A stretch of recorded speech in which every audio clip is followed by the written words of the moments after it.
E na nossa temática iremos falar sobre a lição de vida. Isso porque ao longo dos anos temos visto os homens brincando com Deus.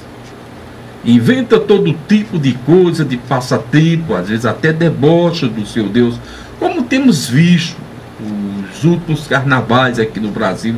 Tanta brincadeira, tanta, como se diz, apostatação, negação da fé. Mas agora a história mudou. A história mudou e o Senhor tem levantado a mão contra a pior geração da história humana, da antropologia. A história humana na face da terra. E é uma geração que temos visto nos anos 80, 1980 para cá.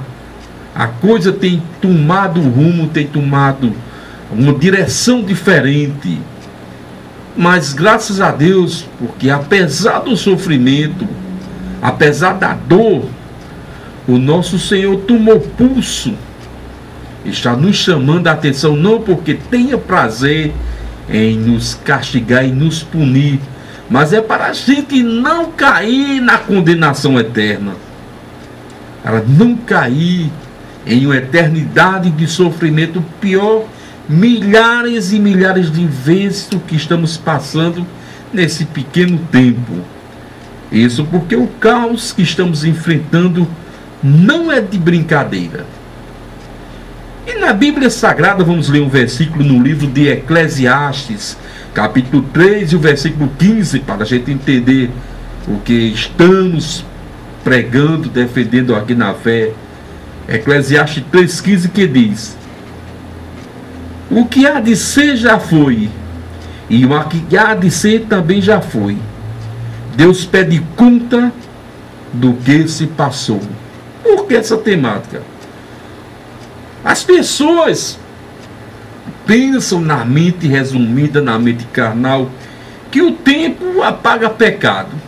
Até mesmo na justiça humana, alguém comete um crime, um roubo, algum delito contra a justiça, passa um tempo, aí diz, prescreveu, foi esquecido, passa um período de tempo, 10, 15 anos, de acordo com a gravidade, aquilo é banido, é jogado de lado. Mas com as coisas de Deus, com o pecado, não há como prescrever. A Bíblia diz que Deus pede conta do que se passou, porque só há uma maneira de justificar, de pagar o pecado humano, é através do sangue de Jesus, como está na primeira epístola de João, capítulo 12, versículo 1, que diz: se andarmos na luz como na luz Ele está, Jesus, temos comunhão um com os outros, e o sangue de Cristo nos purifica de todo o pecado. Então não se iluda achando que você cometeu um adultério há 15, há 20, há 30 anos atrás e a coisa foi esquecida. De forma alguma. Está presente na presença de Deus, está ativo, digo melhor, na presença de Deus, e haverá um tempo que Ele vai chamar a atenção. Assim como quem assassinou, como quem roubou, que seja qualquer valor, que seja 1 milhão ou 1 centavo, roubou, está classificado, então vai ter consequências. E nós temos visto que nos últimos dias o Senhor tem cansado, tem saturado dos delitos humanos, da imoralidade, da idolatria, da fornicação, do homossexualismo, e tem nos chamado a atenção, tem nos punido até para que nós não cheguemos a perder a nossa salvação. Observe que o verdadeiro pai, a verdadeira mamãe, quando necessário, ele é obrigado a dar uma palmadinha, é obrigado a punir a criança, para que ela não caia no delito. A própria Bíblia diz: fustiga com o teu filho com vara, para que não chegue, no futuro ele não chegue a se desviar. Então, o tempo não vai gerar esquecimento, não vai apagar pecado. Mesmo que tenha sido oculto durante a madrugada, a escuridade, em um sítio, em uma propriedade que ninguém viu, está presente aos olhos de Deus. É tanto que na Epístola aos Hebreus, capítulo 4 e o versículo de número 13, temos a seguinte citação: nada há em toda a criação que esteja oculto aos olhos de Deus. Tudo está descoberto e exposto diante daquele que haveremos de dar conta. Então, meus amados ouvintes, meus irmãos, infelizmente pegou a nossa geração. Infelizmente hoje nós fazemos parte deste contexto, como houve aquela geração de Noé que se acabaram através daquele grande dilúvio de água. Não estou dizendo com isso que é o fim da humanidade, mas quero dizer que é o maior derramamento de misericórdia, o maior derramamento de graça para os seres humanos, e que cada um entenda que é pecador, que precisa de remissão diante de Jesus, e aqueles que são evangélicos que precisam a cada dia se renovar também na presença do Senhor em espírito e verdade, para não cair em contradição e ser punido dentro desse contexto odierno que temos visto nos últimos dias. Tudo isso que temos enfrentado é a arrogância do nosso coração, acharmos que estamos na era do conhecimento, na era da facilidade da comunicação, a era da velocidade, que não existe mais fronteiras, as passagens de avião agora estão baratíssimas.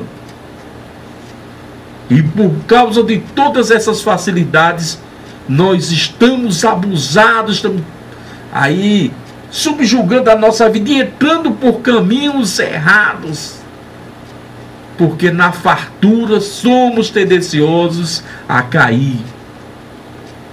E eu digo uma coisa com toda a autoridade do Espírito Santo de Deus: quando passarmos esta prestação de contas, o mundo não será mais o mesmo.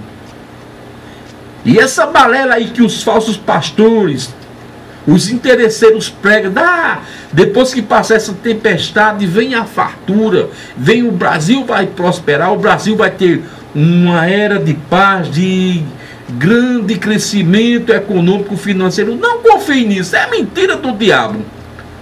Porque a Bíblia diz no Evangelho de Mateus 24:12, por se multiplicar a iniquidade, o amor de muitos esfriará. Diz também que se levantará falsos pastores, temos visto isso aí, falsos ensinadores, anticristo, pessoas que têm ensinado a doutrina do mal, nós temos observado, porque essa tribulação vai passar, mas vai continuar os falsos pastores, vai continuar aqueles que gostam da maldade, da idolatria, aquele que gosta de quebrar o seu cigarrinho de maconha continuará quebrando, aquela que gosta de se prostituir vai continuar, porque isso está no DNA humano, e somente Jesus Cristo para tirar esses vícios da nossa existência. Então não vai ter fartura, vai ser um tempo difícil,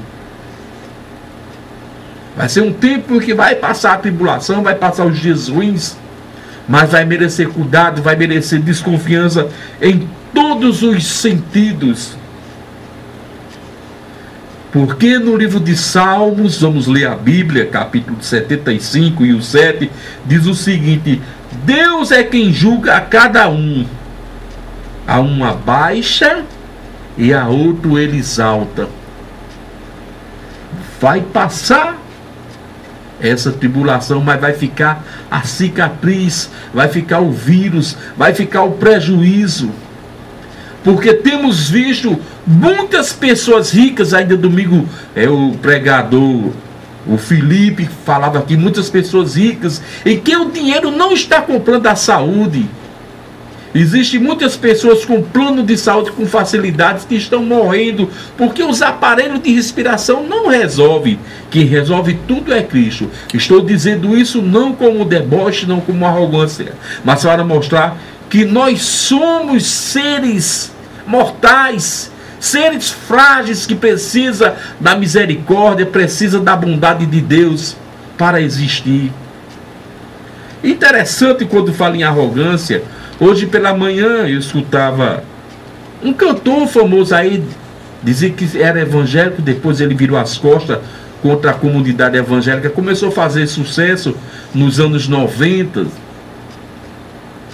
e depois começou a subir na mídia, deixou a comunidade evangélica, gravava pela MK Publicitar, uma gravadora evangélica cristã, e chegou ao ponto de dizer: não, eu canto essas músicas românticas é porque os cristãos gostam, mas eu não sou cristão. E de imediatamente perdeu um membro da banda, e foi-se. Depois a banda caiu no descrédito e ficaram esquecidos. E hoje eu vi aquele cidadão com 2 celulares, alguém que participava de uma grande gravadora, de grandes shows, de grandes concentrações, colocou 2 celularzinhos simples, uma caixa de som, um microfone no violão, e cantando aquelas músicas nostálgicas que dizia ser cristã, mas não era. Totalmente deprimido, triste. Por quê? Por causa da arrogância, que aquilo me serviu de lição. Porque aquele que quer se exaltar, Deus abate. E aos que estão sendo abatidos agora pela culpa do pecado dos outros, vai ser exaltado no nome de Jesus Cristo. E se fôssemos contar outras e outras histórias, passaríamos aqui tanto tempo que chegaria o final do programa e a outras mensagens não seriam entregues. Mas como não podemos voltar atrás e consertar esse mundo que nós quebramos desde o princípio da nossa criação, que nós destruímos através do nosso erro, devemos pelo menos lutar, devemos pelo menos buscar ao Senhor, nos entregar a Cristo, para não cair no erro dos nossos passados, dos nossos avós, bisavós, no erro que cometemos nos últimos anos. Então somente Jesus Cristo para nos dar essa grande vitória.